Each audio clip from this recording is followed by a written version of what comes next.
के क्रिया खैले रहू, फिर काहे के दिल तोड़लू, बीच भंवर में तू छोड़लू। सोचल सपनवा चूर चूर कैलू, काहे जान हमसे दूर गईलू, काहे जान हमसे दूर गईलू।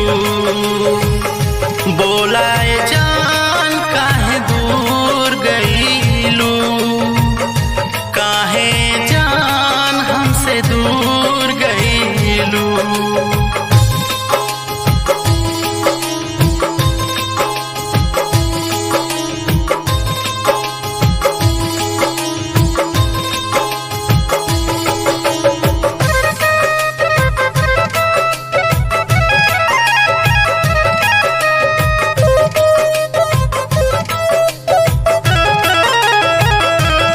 चोरी चोरी मिलत रहू हमसे, तू त साझी के बेरा हो।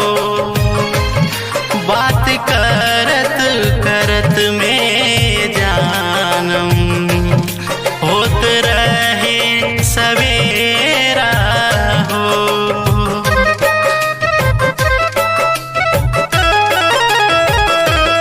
चोरी चोरी मिलत रहू हमसे, तू त साझी के बेरा हो। बात करत करत में जानम होत रहे सवेरा हो। तोहर याद आवेला हमके बहुत सतावेला, कितना भूलल चाहिले तबो न भूल पाइले। दूसरा के साथ मंजूर कैलू, काहे जान हमसे दूर गईलू, काहे जान हमसे दूर गईलू। बोलाए जान काहे दूर गईलू, काहे जान हमसे दूर गईलू।